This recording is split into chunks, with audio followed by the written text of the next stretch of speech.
हरे कृष्ण।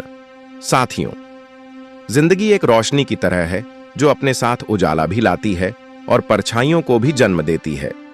जिस तरह सूरज की किरणें अंधेरे को चीरकर हर सुबह नया सवेरा लाती हैं, वैसे ही जीवन में खुशियां और सफलताएं हमारी दुनिया को रोशन करती हैं। लेकिन जहां रोशनी होती है, वहां अंधेरे का भी अस्तित्व होता है। कभी कभी जीवन हमें इतनी चमकदार सफलता देता है कि हम खुद को अजेय समझने लगते हैं, लेकिन जैसे ही कोई मुश्किल आती है, हमें अंधेरे का एहसास होता है। यह अंधेरा असफलताओं, कठिनाइयों और दुखों के रूप में आता है, जो हमें थका सकता है, डरा सकता है, लेकिन यह हमें मजबूत भी बनाता है। अंधेरा हमें सिखाता है कि रोशनी की असली कीमत क्या होती है। अगर रात न हो तो सुबह का महत्व कौन समझेगा? अगर दुख न हो तो सुख का एहसास कैसे होगा? यही जीवन का नियम है। रोशनी और अंधेरा एक दूसरे के पूरक हैं। जब अंधेरा घेर ले, तब हमें यह नहीं भूलना चाहिए कि रोशनी हमारे पास ही है, बस हमें उसे जलाने का हौसला रखना होगा।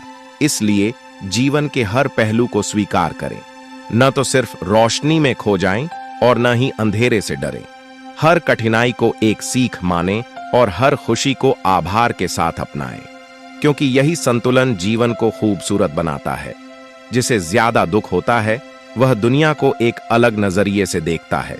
उसका दिल दूसरों की तकलीफों को महसूस करने लगता है, क्योंकि उसने खुद दर्द की गहराइयों को जिया होता है।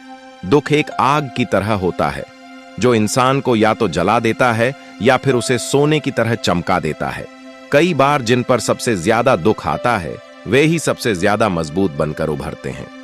उनकी आंखों में आंसू होते हैं, लेकिन उनके चेहरे पर मुस्कान होती है। वे अपनी तकलीफों को दुनिया से छुपा लेते हैं, क्योंकि उन्हें पता होता है कि हर कोई उनके दर्द को समझने वाला नहीं होता। दुख का असली मतलब वही जानता है जिसने उसे सहा है।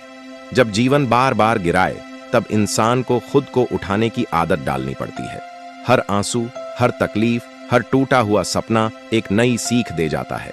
जो दुख से गुजरता है, वही जीवन का असली मतलब समझता है।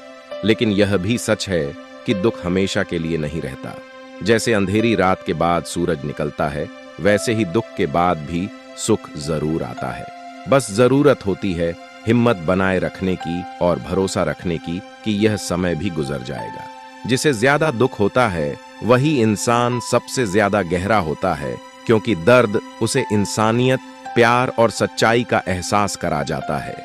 दुख एक ऐसी आग है जो इंसान को भीतर से झकझोर देती है।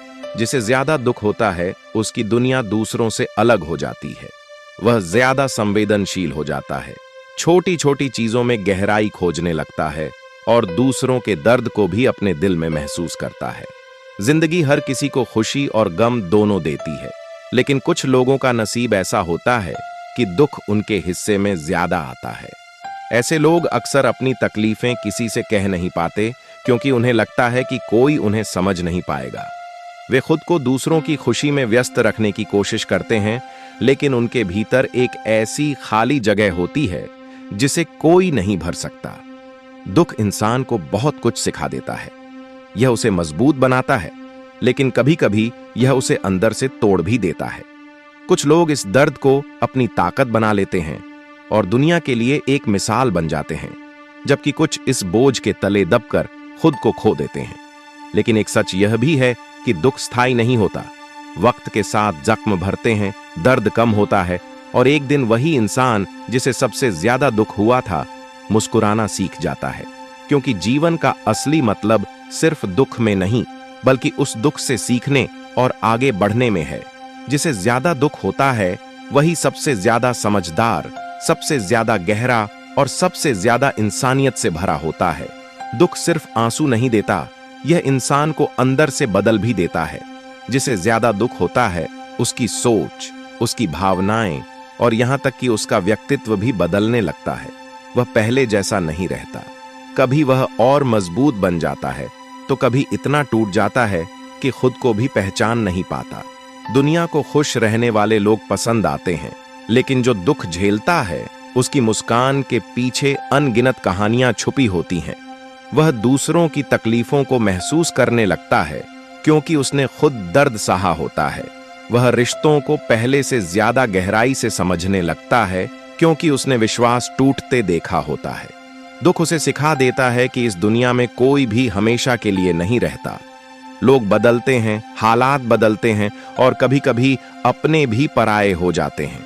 इसलिए वह धीरे धीरे खुद को सबसे दूर करने लगता है। उसे भीड़ में भी अकेलापन महसूस होता है, क्योंकि उसके मन में अनगिनत सवाल होते हैं जिनका जवाब कोई नहीं दे सकता। लेकिन यह भी सच है कि समय के साथ हर जख्म भरता है। जिसे ज्यादा दुख होता है वह धीरे धीरे अपने दर्द से बाहर निकलना सीखता है। वह फिर से जीना सीखता है, लेकिन पहले की तरह नहीं। अब वह ज्यादा समझदार होता है, ज्यादा गहरा होता है और सबसे बड़ी बात, अब वह पहले से कहीं ज्यादा मजबूत बन चुका होता है।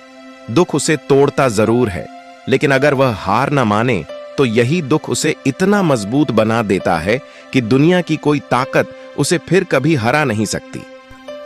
महाभारत में अर्जुन और श्री कृष्ण के संवाद को जीवन का एक महत्वपूर्ण मार्गदर्शन माना जाता है। जब अर्जुन कुरुक्षेत्र के युद्ध में अपने कर्तव्य को लेकर संदेह में पड़ गए, तब श्री कृष्ण ने उन्हें गीता का उपदेश दिया और धर्म और कर्म, भक्ति, ज्ञान का मर्म समझाया। अर्जुन का संदेह, श्री कृष्ण का मार्गदर्शन।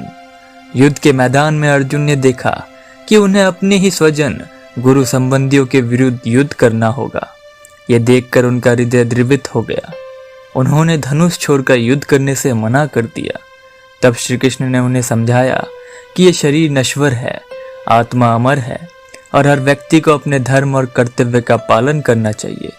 श्री कृष्ण ने अर्जुन से कहा, यह सिद्धांत हर व्यक्ति के लिए अत्यंत महत्वपूर्ण है। जब हम अपने जीवन में किसी कार्य को करते हैं तो हमें ये नहीं सोचना चाहिए कि इसका परिणाम क्या होगा, बल्कि अपना कर्तव्य निष्ठा और समर्पण के साथ निभाना चाहिए। श्री कृष्ण के उपदेश का हमारे जीवन में महत्व। अर्जुन ने श्री कृष्ण के प्रत्येक वचनों को श्रष्टा और विश्वास के साथ स्वीकार किया, अंततः धर्म युद्ध में विजय प्राप्त की। उसी प्रकार हमें भी अपने जीवन में श्री कृष्ण के उपदेशों का पालन करना चाहिए। जैसे अर्जुन ने अपने कर्तव्य को समझकर उसे निभाया, वैसे ही हमें भी अपने जीवन में अपने कर्तव्य को पूरी निष्ठा से निभाना चाहिए। हम जो भी कार्य करें उसमें अपना सर्वश्रेष्ठ दे और फल की चिंता छोड़ दे, क्योंकि परिणाम ईश्वर के हाथ में होता है। अर्जुन ने श्री कृष्ण को अपना मार्गदर्शक माना, संपूर्ण समर्पण के साथ उनकी बातें मानी। हमें जीवन में परमात्मा पर श्रद्धा और विश्वास रखना चाहिए। अर्जुन को धर्म और अधर्म का बोध श्री कृष्ण ने कराया।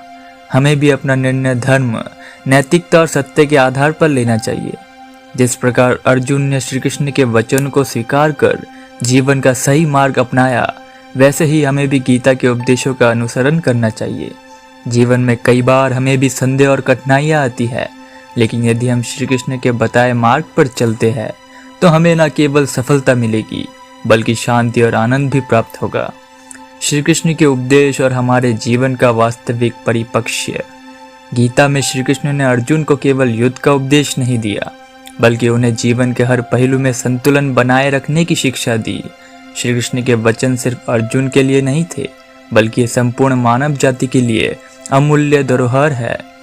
मोह और अज्ञानता से बाहर निकलना। अर्जुन मोहवश अपने कर्तव्य से विमुख हो रहे थे, लेकिन श्री कृष्ण ने उन्हें समझाया कि मोह और अज्ञानता के कारण ही व्यक्ति अपने धर्म को भूल जाता है। आत्मा कभी ना जन्म लेती है और ना इसकी मृत्यु होती है। यह नित्य और अनिवासी है। इसका तात्पर्य यह है कि हमें जीवन में अस्थायी परिस्थितियों से विचलित नहीं होना चाहिए। किसी भी स्थिति में धैर्य और विवेक से काम लेना चाहिए। संपूर्ण और विश्वास। श्री कृष्ण ने अर्जुन को सिखाया कि जब मन में संशय रहेगा तब हम कोई भी कार्य पूरी तरह से नहीं कर सकते। आत्मसमर्पण ही सच्ची शांति और सफलता की कुंजी है। सभी धर्मों को छोड़कर केवल मेरी शरण में आओ, मैं तुम्हें समस्त पापों से मुक्त कर दूंगा। इसका अर्थ ये नहीं कि हमें अपने धर्म को छोड़ देना चाहिए, बल्कि इसका गूढ़ अर्थ ये है कि हमें संपूर्ण विश्वास और निष्ठा के साथ अपने जीवन में ईश्वर पर भरोसा रखना चाहिए। सच्ची भक्ति की पहचान। आज के समय में बहुत से लोग अपने कर्मों में सफलता की गारंटी चाहते हैं, लेकिन श्री कृष्ण ने स्पष्ट कहा कि हमें केवल कर्म करने का अधिकार है, फल की चिंता हमें नहीं करनी चाहिए। हे अर्जुन, आस्तिक को त्याग कर समस्त पर बुद्धि के साथ अपने कर्म करो। इसका संदेश ये है, हमें जीवन में कर्म तो करना चाहिए, लेकिन उसे मोह नहीं रखना चाहिए। यदि हम निष्काम भाव से कर्म करते हैं तो फल निश्चित रूप से मिलेगा। मन को नियंत्रित करना सबसे बड़ा विजय है। अर्जुन की सबसे बड़ी समस्या थी कि उनका मन विचलित था। श्री कृष्ण ने बताया कि यदि कोई अपने मन को नियंत्रण में रखे तो वह सबसे बड़ी जीत हासिल कर सकता है। मनुष्य को स्वयं अपना द्वार करना चाहिए और स्वयं को पतन की ओर नहीं धकेलना चाहिए। इसका अर्थ है कि हमें सबसे बड़ी जीत बाहरी दुनिया में नहीं बल्कि अपने भीतर के संघर्ष में है। यदि हम अपने मन को सकारात्मक दिशा में ले जाए तो हर मुश्किल से बाहर निकल सकते हैं। सच्ची भक्ति का मार्ग। अर्जुन को श्री कृष्ण ने यह भी सिखाया कि भक्ति केवल पूजा पाठ में नहीं बल्कि अपने हर कार्य को संपूर्ण भाव से करने में है। जो व्यक्ति प्रेम पूर्वक मुझे पत्र, पुष्प, फल या जल अर्पित करता है मैं उसे सहज स्वीकार करता हूँ। इसका गहरा अर्थ ये है कि ईश्वर को भौतिक चीजों की आवश्यकता नहीं बल्कि वह हमारे प्रेम और श्रद्धा और भक्ति को स्वीकार करते हैं। हमें भी अपने जीवन में सच्ची श्रद्धा और प्रेम के साथ अपना कार्य करना चाहिए। अर्जुन की तरह हमें भी श्री कृष्ण के उपदेशों को अपनाना चाहिए। महाभारत की गीता सिर्फ एक युद्ध के लिए दी गई उपदेश नहीं है बल्कि यह जीवन के हर क्षेत्र में सफलता और शांति प्राप्त करने का मार्ग दिखाती है। जब हम संशय में हो तो हमें धर्म और कर्तव्य के मार्ग पर चलना चाहिए। जब हम परेशान हो तो हमें ईश्वर की शरण में जाना चाहिए। जब हम कोई कार्य करें तो उसे निष्काम भाव से करें। जब हमारा मन डगमगाए तो उसे आत्मज्ञान से नियंत्रित करें। अगर हम श्री कृष्ण के इन उपदेशों को अपने जीवन में उतारे तो निश्चित रूप से हम समस्या का समाधान पा सकते हैं और जीवन को एक उच्च स्तर पर ले जा सकते हैं। हे पार्थ, उठो, जागो और अपने धर्म का पालन करो। यही संदेश गीता का सार है और ये हमारे जीवन का भी मार्गदर्शक होना चाहिए। गीता का संदेश आज के जीवन में इसकी प्रासंगिकता। श्रीमद् भगवद गीता का उपदेश न केवल अर्जुन के लिए था बल्कि ये आज भी हर व्यक्ति के लिए उतना ही महत्वपूर्ण है। चाहे हम किसी भी परिस्थिति में हो, गीता के उपदेश हमें सही मार्ग दिखाते हैं। वर्तमान समय में भी यदि अर्जुन की तरह श्री कृष्ण की बातों को स्वीकार करे, उन पर चले तो जीवन की कई समस्या का हल पा सकते हैं। आत्मा की अमरता, मृत्यु का भय त्यागना। अर्जुन युद्ध में अपने को खोने के डर से व्याकुल हो गए। श्री कृष्ण ने उन्हें समझाया कि आत्मा ना तो जन्म लेती है और ना ही मरती है। इस आत्मा को ना तो श्रेष्ठ काट सकते हैं ना ही अग्नि जला सकती है। इसका अर्थ ये है कि हमें अपने शरीर को सब कुछ नहीं मानना चाहिए। शरीर नश्वर है लेकिन आत्मा अजर अमर है। इसलिए मृत्यु का भय छोड़कर हमें अपने कर्तव्य पर ध्यान देना चाहिए। आज के समय में सीख, जब हमें सफलता का डर सताए तो ये सोचना चाहिए कि पराजय अस्थायी है लेकिन हमारा आत्मबल सदा बना रहता है। हमें जीवन के क्षण को उत्साह से जीना चाहिए, ना कि मृत्यु या असफलता के भय से ग्रस्त होकर। कर्मयोग, कर्म ही पूजा है। श्री कृष्ण अर्जुन को कर्मयोग का सिद्धांत समझाते हैं, जिसमें उन्होंने बताया कि व्यक्ति को बिना किसी फल के इच्छा के केवल अपने कर्म पर ध्यान देना चाहिए। तेरा अधिकार केवल कर्म करने में है, फल की चिंता मत कर। आज के समय में सीख, अगर कोई छात्र परीक्षा की तैयारी कर रहा है तो उसे केवल ना पढ़ाई पर ध्यान देना चाहिए ना कि रिजल्ट की चिंता करनी चाहिए। अगर कोई नौकरी कर रहा है तो उसे अपना कार्य पूरी निष्ठा से करना चाहिए, ना कि प्रमोशन या वेतन वृद्धि की चिंता में जीना चाहिए। जब हम पूरी लगन से काम करते हैं तो सफलता अपने आप मिलती है। मन पर नियंत्रण सफलता की कुंजी। श्री कृष्ण ने अर्जुन को बताया कि मनुष्य सबसे बड़ा शत्रु उसका अनियंत्रित मन है। यदि मन को नियंत्रित कर लिया जाए तो हर परिस्थिति पर विजय पा सकते हैं। व्यक्ति को स्वयं अपना उद्धार करना चाहिए, ना कि स्वयं को गिराना चाहिए। जब मन नकारात्मक विचारों से भर जाए तो हमें ध्यान और आत्मचिंतन करना चाहिए। हमें अपनी इच्छाओं और लालसाओं को संतुलित रखना चाहिए ताकि हम सही निर्णय ले सके। अगर कोई व्यक्ति बुरी आदतों में फंस रहा है तो उसे अपने आत्मशक्ति से बाहर निकालने का प्रयास करना चाहिए। भक्ति और विश्वास, जीवन में परम शांति। श्री कृष्ण ने अर्जुन को बताया कि जब व्यक्ति पूरी श्रद्धा से ईश्वर का स्मरण करता है तो वह हर संकट से बाहर निकल सकता है। तो मुझ में मन लगा, मेरा भक्त बन, मेरी पूजा कर, मुझे प्रणाम कर। जब हमें कोई कठिनाई आए तो हमें ईश्वर पर पूर्ण विश्वास बनाए रखना चाहिए। जीवन में हर कार्य को ईश्वर के अर्पण भाव से करने से मन को शांति मिलती है। सच्ची भक्ति का अर्थ केवल मंदिर जाना नहीं है बल्कि अपने कर्मों में सच्चाई और ईमानदारी बनाए रखना भी है। संत भाव, दुख सुख में समान रहना। श्री कृष्ण ने अर्जुन को सिखाया कि सच्चा योगी वही है जो सुख और दुख दोनों में समान रहता है, जो शत्रु और मित्र में, मान अपमान में समान रहता है, वही सच्चा योगी है। अगर हम सफल हो जाए तो हमें निराश नहीं रहना चाहिए, बल्कि आगे बढ़ने का प्रयास करना चाहिए। अगर हमें कोई अपमान करे तो क्रोध करने की बजाय हमें धैर्य रखना चाहिए। जीवन में उतार चढ़ाव आते रहते हैं, लेकिन हमें अपने स्वभाव में संतुलन बनाए रखना चाहिए। श्री कृष्ण के वचनों को अपनाना ही सच्ची सफलता है।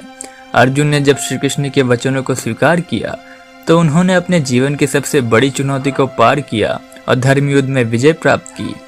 आज भी हम अगर श्री कृष्ण के उपदेशों को अपने जीवन में अपनाए तो हमें कठिनाई से बाहर निकल सकते हैं। कर्म पर ध्यान दे, फल की चिंता ना करे, सुख दुख में समान रहे, मन को नियंत्रण में रखे, ईश्वर पर विश्वास बनाए रखे। अगर हम अर्जुन की तरह श्री कृष्ण के वचनों को अपनाए तो हमारा जीवन निश्चित रूप से सफल और आनंदमय बन सकता है। यही गीता का सार है और यही हमारे जीवन का सच्चा मार्गदर्शन है। गीता के उपदेश, जीवन के हर क्षेत्र में मार्गदर्शन। श्रीमद् भगवत गीता केवल एक धार्मिक ग्रंथ नहीं है, बल्कि ये जीवन के हर सफलता और शांति पाने के लिए एक मार्गदर्शक ग्रंथ है। श्री कृष्ण के उपदेश केवल अर्जुन के लिए नहीं थे, बल्कि हर मनुष्य के लिए है, चाहे वह विद्यार्थी हो, कर्मचारी हो, व्यवसायी हो या गृहस्थ। यदि हम अर्जुन की तरह श्री कृष्ण के वचनों को माने तो हमारा जीवन न केवल सफल होगा, बल्कि आध्यात्मिक रूप से समृद्ध होगा। नेतृत्व और निर्णय लेने की क्षमता। कुरुक्षेत्र में अर्जुन एक दुविधा में थे कि उन्हें युद्ध करना चाहिए या नहीं। श्री कृष्ण ने उन्हें धर्म और सत्य के आधार पर सही निर्णय लेने की शक्ति दी। जब जब धर्म की हानि और अधर्म की वृद्धि होगी, तब तब मैं स्वयं अवतार लेता हूँ। जब हम किसी कठिनाई निर्णय के सामने हो तो हमें धर्म के आधार पर सही निर्णय लेना चाहिए। एक अच्छा नेता वही होता है जो मोह माया को त्याग कर सही निर्णय ले सके। संतुलन बनाना, जीवन में स्थिरता का रहस्य। श्री कृष्ण ने अर्जुन को सिखाया कि ना तो आध्यात्मिक भोग में डूबना चाहिए और ना ही संसार से पूरी तरह विरक्त होना चाहिए। सही मार्ग संतुलन में है। जो व्यक्ति खान पान, व्यवहार, काम और नींद में संतुलन रखता है, वही योग द्वारा समस्त दुखों से मुक्त होता है। कार्य और आराम के बीच संतुलन बनाए रखना चाहिए। बहुत अधिक भोग विलास या अत्यधिक कठोर तपस्या दोनों ही गलत है। किसी भी चीज में अति ना करे। संतुलन से ही जीवन सुखमय बनता है। भय और तनाव से मुक्ति। अर्जुन युद्ध के मैदान में अपने कर्तव्य को लेकर घबरा रहे थे। श्री कृष्ण ने उन्हें निडर बनने की प्रेरणा दी। बाधाओं को देखकर विचलित मत हो, केवल अपने कर्तव्य पर ध्यान दो। जीवन में समस्याएं आएंगी, लेकिन हमें डरना नहीं चाहिए, बल्कि उनका डटकर सामना करना चाहिए। यदि हर कार्य को पूरे आत्मविश्वास के साथ करें तो सफलता अवश्य मिलेगी। लोभ और मोह से दूर रहना। अर्जुन अपने संगे संबंधियों को देखकर मोह में फंस गए थे, लेकिन श्री कृष्ण ने उन्हें सिखाया कि लोभ और मोह से मनुष्य कमजोर बनता है। हे अर्जुन, ये कार्य तो तुम्हें शोभा नहीं देता, यह अधर्म का लक्षण है। हमें अपने निजी संबंधों के मोह में पड़कर अपने कर्तव्य में विमुख नहीं होना चाहिए। लोभ और मोह से मुक्त होकर ही सच्ची सफलता पाई जा सकती है। असफलता से निराश ना होना। श्री कृष्ण ने अर्जुन को समझाया कि असफलता केवल एक अनुभव है, ना कि अंत। सुख दुख, लाभ हानि, जीत हार में समान भाव रखना चाहिए। जब असफलता मिले तो हताश ना हो, बल्कि उससे सीखे और आगे बढ़े। जीवन में कोई भी परिस्थिति या स्थिति स्थायी नहीं होती, इसलिए हर परिस्थिति में धैर्य बनाए रखना चाहिए। अहंकार और ईर्ष्या से बचना। श्री कृष्ण ने अर्जुन को अहंकार छोड़कर विनम्रता अपनाने की सलाह दी। अहंकार मत करो, क्योंकि यह तुम्हारे विनाश की ओर ले जाता है। चाहे हम कितने भी सफल क्यों ना हो, कभी अहंकार नहीं करना चाहिए। विनम्रता और सफलता से व्यक्ति महान बनता है। दूसरों की सेवा, सच्चा धर्म। श्री कृष्ण ने अर्जुन को यह बताया कि सच्चा धर्म केवल पूजा पाठ नहीं, बल्कि दूसरों की सेवा और भलाई करना है। दूसरों की सेवा करने से बड़ा कोई धर्म नहीं। हमें केवल अपने बारे में नहीं सोचना चाहिए, बल्कि समाज और जरूरतमंदों की भी मदद करनी चाहिए। सेवा और परोपकार से ही सच्ची आत्मशक्ति प्राप्त होती है। श्री कृष्ण के वचनों को जीवन में उतारना ही सच्चा ज्ञान है। अगर हम श्री कृष्ण के वचनों को अपने जीवन में अपनाएं, तो कोई भी बाधा हमें रोक नहीं सकती। कर्तव्य परायण बने, सुख दुख में समान रहे, अपने कर्म पर ध्यान दे, फल की चिंता ना करे, अहंकार और मोह को त्यागे, समाज और दूसरों की सेवा करे, और यही जीवन को सफल और शांतिपूर्ण बनाने का मार्ग है।